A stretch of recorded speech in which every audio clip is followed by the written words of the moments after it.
Massively excited to have another Red Inker episode here that is in no way a Red Inker. This is the first episode of India on 99.94. Obviously, I am not going to host this because Indian fans would hate it if I hosted a podcast about their team. So instead, I've got someone who's going to introduce himself. Yeah, I'm Nikesh Rughani, commentator, broadcaster, journalist. Do a lot of stuff with the BBC, including commentaries on TMS and Radio 5 Live. More recently, SEN and SENZ. And I suppose you could call me a failed cricketer that's following my passion still and still happy to be involved in the game. Don't worry, I'll let you tell all your Stuart Broad stories on a future episode when you have them. And then we have your co-host, who is... I'm Sarah Waris. I'm currently with Wisden. Just been writing for the last few years. Terrible tweeter, delete more than I tweet. And love KKR, hate KKR. That's just, wrapping it up.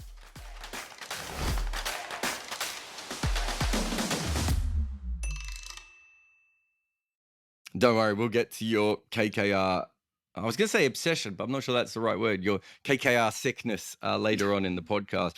First, I just want to say how excited I am to have both of you. I'm big fans. Obviously, Nikesh, we've worked together a lot.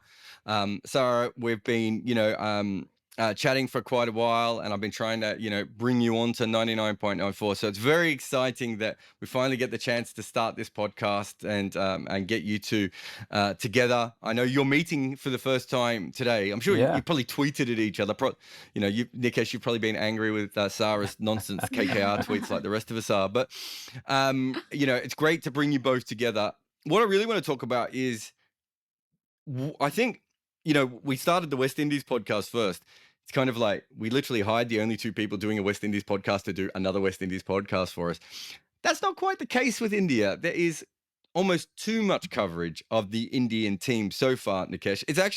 It's hard to sort of digest it all, wouldn't you say? It is, yeah. And I suppose that's evident when you cover an Indian cricket tour in, say, England, for example, where I'm based, and you get a massive contingent. It was a little bit different this summer with just the one test match and then just some limited overs games as well. But when there's a full tour, you get a massive entourage of Indian journalists. You've not heard of half of the publications that they come from or the websites or the podcasts they do. And there's just so many and so much scrutiny on that Indian cricket team as well. It's like a media circus, really. And I suppose the big challenge that everyone in the Indian media has is how do they make their publication different or their article different or their podcast different? And, we're hopefully aiming to do something a little bit different with this podcast and plug a slight gap in that market as well. But yeah, certainly a lot of competition out there to try and get the headline, to try and get the story, to try and get the viewers and the listeners ultimately. And sorry, you're with Wisden. Before that, you were with Cricket Ecstasy. We'll talk about that later, but you've kind of been at the forefront of the news and the aggregation model. It does feel like the majority of there's basically three ways to put it up, but the majority of the coverage is really news and aggregation now. Wasim Jaffer says something on Twitter and there's 7 articles based on that. And then Michael Vaughan replies to him on Twitter and there's 4 more articles on that. That seems to be the majority of the coverage of the Indian team right now, isn't it? I agree. So I think the main issue is how do you stand out, as Nikesh said. There is so much to do, and probably it's difficult for the journalists as well, upcoming journalists to even break out because there's so much competition, just like the cricketers, even so many journalists, they have so much of talent also.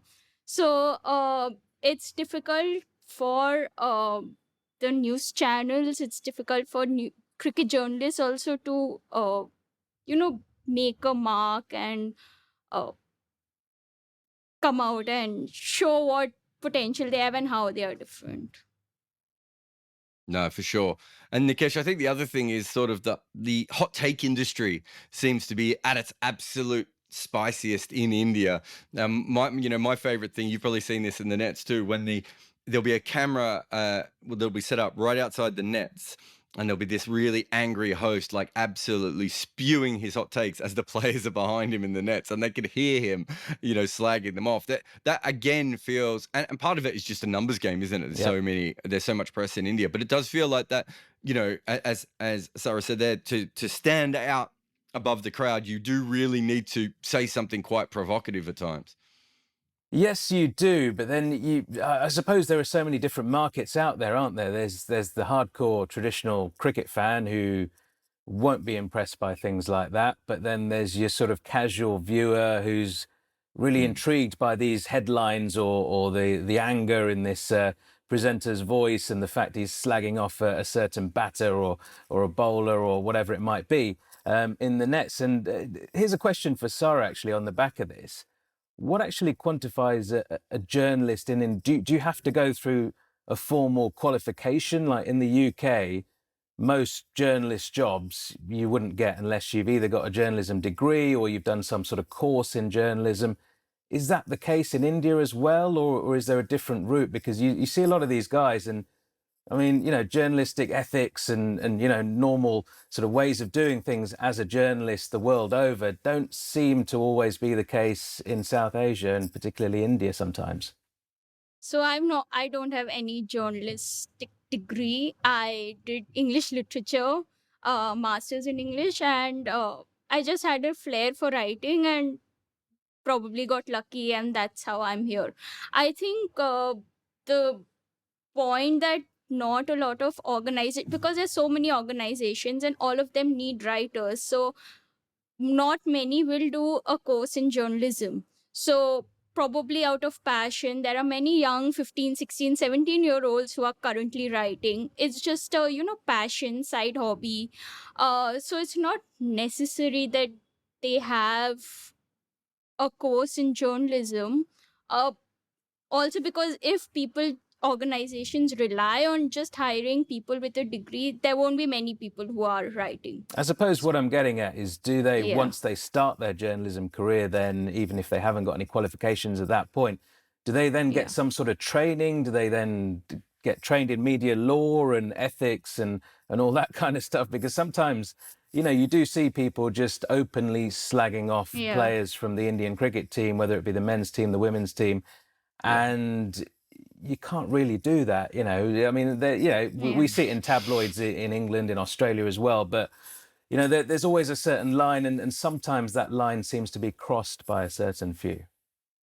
I think the traditional media houses, like newspapers, for example, they have this morality code in place, but I don't think that is the process that's followed in digital media.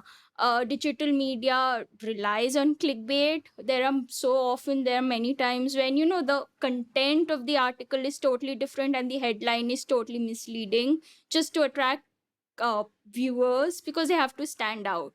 And another thing probably is the people are not trained to do proper journalism. They don't know what is right, what should be reported, what should not be reported, because most of them are engineers, or probably they're still pursuing some other degree in college and they've just taken up journalism or writing as a side hobby. So they don't really know what should be done, what should not be reported. So I don't think that is why I think there's so much of scrutiny as to what goes on behind everything that a player tweets, or just connecting the dots from here to there. And obviously not everyone is like that. We have to say that there are some really outstanding journalists on the Indian cricket circuit as well, and I've met many of them over my time covering cricket as well. So it's not that everybody follows those standards, but just because there are so many, it's just a really interesting world. No, I think it's as much as anything, I think a lot of people would, as someone who's covered all the cricket teams in the world, people will say, oh, Indian fans are the worst, or Indian media is worse. And it's like, no, there are more Indian fans And there are more. The, Yeah. the most vicious fans are generally West Indian fans. It's just that there aren't many West Indian fans, so it doesn't matter. And in fact, the Zimbabwe press was some of the most incredibly outrageous things that have ever been said about players have come out of the Zimbabwe press. But how often does that get media? Whereas in India, these sorts of things that they do go. And I think that Sarah's right. I think the sort of traditional side of Indian media, we might all still have our problems with the mainstream media, but they go about it the right way. But there is this new way, this sort of aggregation model of Michael Varner says this, and this is now an article, and they throw some punches out there, make sure it's clickbaity. And I think what we're trying to do here is analysis. That's the kind of the 99.94 thing of this has happened in cricket. Why has it happened? Does it make sense it's happened? What's the backstory and all that sort of thing? That's really where we're going, Nikesh. And I know that that's a big thing, that having broadcast with you a lot, that's certainly what I've seen from you, is you bring a lot of context to sort of everything that you say. Yeah, well, I feel that's what it's about. And, as you and I and Sarah as well, we're all cricket fans. We've grown up with the game. We love the game. And it's all about the game. And it's not about these extra things like the tweets. And yeah, the tweets will talk about it off air, perhaps. And it'll be sometimes we'll have a laugh and a joke about certain things. But when it comes to sort of analysing the game, that is what people really want. India, say, for example, touring a certain country and, the batters, they can't play left-arm seamers. Why can't they play left-arm seamers? We'll delve into that a little bit. Or, why have India not got any decent death bowlers? That's up for debate at the moment. Obviously, Bumrah is an excellent bowler. These are just examples, but these are the things that people want to know. There's a World Cup on the horizon. What is India's best 11 and why does it have to be a certain way for that tournament in Australia? And things like that. So these are the things which we feel are important, and we'd like to talk about and delve into a little bit deeper. Yeah, and Sarah, one reason that I thought that you'd be quite interested in this sort of position is that you've probably been in a lot of sort of more news aggregator, so you know a lot of what is happening in Indian cricket. But a lot of the times you do have to write those sort of quick snap pieces, don't you, that go out.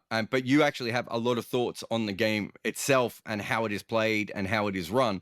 That's really what I wanted to give you space to be able to talk about on this podcast. Yeah, so I've never really covered any match from the stadium. So I don't really know what goes on behind, unless what I see, like a quote is there and I have to pick up the history of the quote and why he could be saying that, etc., etc. I've never really covered a match from the stadium. So probably I'm a part of the news aggregator club, so to say. But yeah, really excited to be here, and this is my first time ever doing a podcast, so please be patient with me, and I hope I grow as I Wouldn't go it be on. wouldn't it be really funny if I sacked you midway through? Like, wouldn't that be just a hilarious? No, I'm not going to do it. Let's talk, Sarah, a little bit about your journey. I mean, I know Nikesh's a little bit more, but you came into cricket media almost with almost by default after what happened with Dilip Premachandran and his nonsense and everything that he did. But what's your backstory kind of before that? You were trying to get involved, was that Wisden India that you were trying to work for at the time? So just before that, he had offered me a role in Wisden India. I was still in college then. I told him I'm not interested to, leave and shift to Bangalore because I was still in college and I had no intention. So that's how he offered me the role, and he was very persistent. And then I brought up the story, and very ironically, just 4 years later, I'm in Wisden. So that's how it works. Yeah, for those who don't know the story, so Dilip basically ruined his career by making a fake persona on Facebook to try and woo Sarah's heart, and that basically ended his career. But you're right, it is kind of interesting that you've ended up back at Wisden properly. Yeah. But did you always want to get involved? I mean, you said you studied English literature. Did you always want to get involved with cricket and cricket writing? Not at all. So my father hated cricket. I had no brothers. I went to an all-girls school. I had no all-girls school. People don't play cricket. I had no I didn't know what cricket was till I was probably 13 or 14. I didn't watch the 2007 World Cup. I took up watching cricket in 2008 proper. So, and it was never a career option in India, especially, in an Orthodox family. It's never a career option, especially a girl going into cricket. There's no background, no one knows anything. I just took up writing. I like writing. I continued writing, and one gig led to another. It just happened. I was lucky. But While I in mean, you. college, yeah, sorry. No, I was going to say you're selling yourself a little bit short because when you did get involved, you did actually set up Crick Ecstasy, Yep. and that has gone on to be. I mean, Crick Ecstasy is a news aggregator, I suppose, as much as anything these days. But it's an incredible, quick-growing Indian cricket website, and almost every time I search any random cricket term, they seem to come up. So you must have excellent SEO. So what was the idea behind founding that? We just wanted to do something which was our own, which we could run according to what we wanted. We, as in Rohit Shankar and Prasanjit Dey, we were all freelancers, but with freelancing, sometimes it happens that you have to write only what the others want you to write. There is hardly any scope for individuality there. Obviously, there are a few websites which do give that opportunity, but we still wanted to do something which we could run on our own according to our terms, according to how we wanted.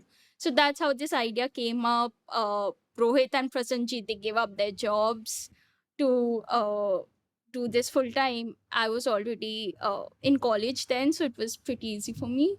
And yeah, that's how it happened, and that's how it's growing. We launched this in 2018. Yeah, 4 years. Yeah, no, I think it's done really, really well in that time. You said before you started watching cricket in 2008, and we've already mentioned that you're a KKR super fan, KKR super hater. Did you get into cricket via KKR, or was it the Indian team or something else? No, I started watching, I followed the 2007 T20 World Cup. I didn't have cable back then, so I was just following it on radio. And then there was the series, CB series in 2008. So that's how it got me hooked. Ricky Ponting saying we won't need more than two matches in the final to defeat India.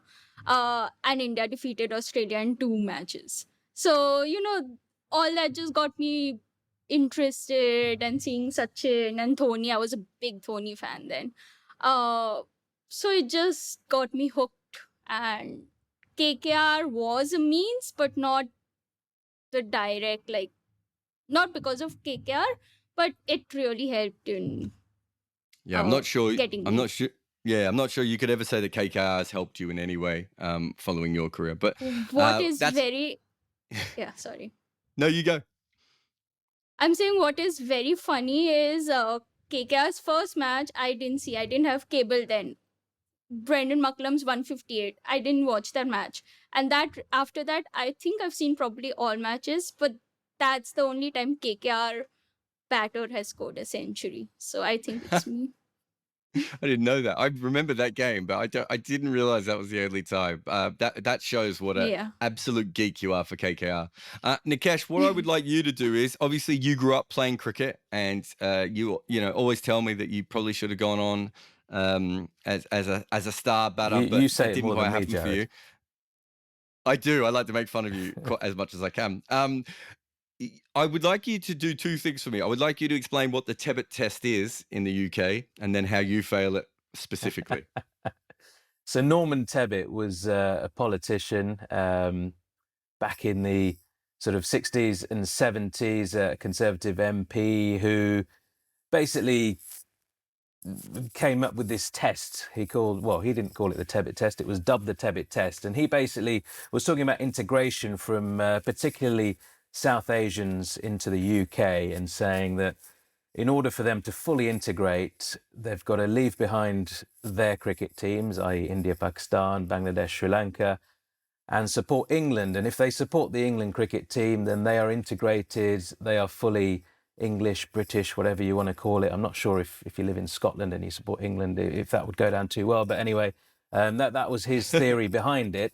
And basically, most British Asians, as you probably know, fail the Tebbit test, as it's called, and fail it with pride, really, because they stick to their countries of origin. And it's like football teams in the UK. Cricket teams are also passed down by previous generations, by your parents, for example. And I did have a choice. I could have supported England. My dad didn't drill it down my throat that I had to support India.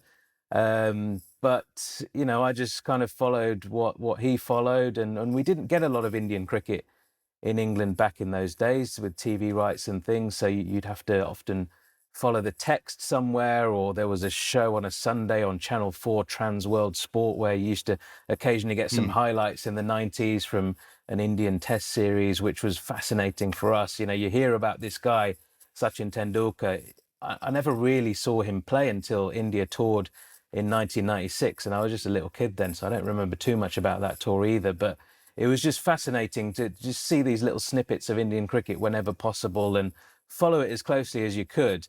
But yeah, it's just been the case that a lot of South Asians who've migrated to the UK over the decades and have been here for many, many years end up supporting the country of their heritage. And I suppose it's the one way for them to sort of hold on to their culture a little bit, just by, supporting India in the cricket and supporting England in pretty much everything else as well, it has to be said. So it's an interesting concept, and that's the reason why you see so many fans turn up whenever India or Pakistan or the other sides tour England as well. So yeah, that's basically the Tebbit test. I actually interviewed Norman Tebbit for the BBC. He's probably in his 90s and still got the same views, still pretty racist. He came across and sort of called me a strange, curious fellow for putting across the argument that it doesn't matter who you support in cricket, you can still integrate into the UK. He just wasn't having it. So, some people never change, but yeah, people have been failing it with flying colours and with pride for years. I think you're a strange, curious fellow, separate to all that, if I'm being honest. You mentioned the BBC there. Was BBC your first break into cricket media? Yes. So I did a broadcast journalism degree when I knew I wasn't going to make it as a cricketer, sort of when I was about sort of 16, 17 in the academy at Leicestershire County Cricket Club, and, wasn't going to get a pro contract, didn't go to any other county to try. I just decided I'm going to do a journalism degree. I want to become a cricket journalist, cricket commentator, also cover football as well. So did the degree, freelanced at the BBC a little bit, and then got a job at the BBC Asia Network.